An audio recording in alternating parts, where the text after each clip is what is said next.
So, time check. 10:00 na pala ng gabi niyan. So, yun, babangon na pala ako para makapagluto ng pansit canton. Diyos ko, gabing-gabi nagigutom pa sinday. O, diba? Kagising ko lang kasi niyan. Yun, nilagay ko na pala ako ng tubig niyan para sa aking pansit canton. So, yan guys. Tingnan nyo naman. Gabing-gabi na. Nagugutom. Nag-cravings ng pansit canton.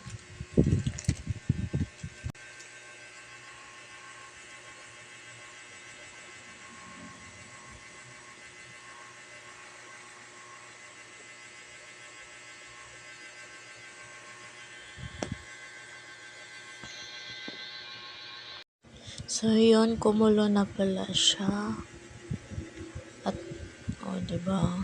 Ang bilis lang niya. Maya-maya konti niyan, papatayin ko na pala yung apoy. Kung gusto nyo kumain ng mabilisan, magluto na lang kayo ng pansit canton. Hindi ko pala mahawakan ng maayos niyan kasi sobrang init talaga. Isang kamot lang yung hinahawak ko dyan. Diba? Hindi ko makuha kasi sobrang init talaga. So yun, nilagay ko na pala siya sa may lababo para bawasan yung tubig. Sobrang dami kasi.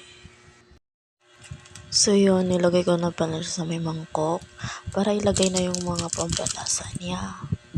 Nauna na pala yung dalawang pampalasa kasi hindi ko kaya kasi ilagay pag isa lang yung kamay. Tapos, halo-haloin para maghalo lahat siya.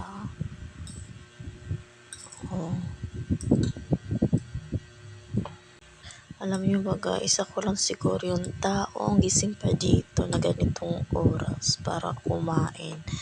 Mga kapitbahay ko dito, ang tahimik-tahimik na siguro sila.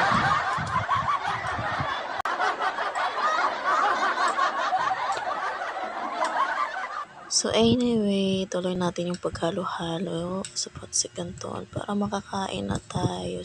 Ko, nagugutom na ako.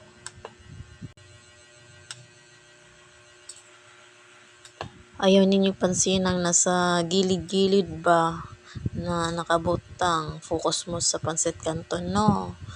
Kasi gigutom dira, tara to nga ta.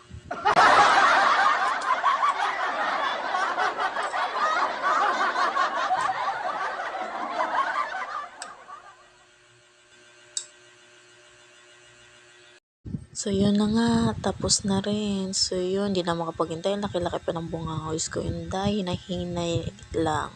Baka mabulunan ka po. Diba? Diba? Ang dilim pa ng camera. Hi. So, yun lang. Thanks for watching. Bye.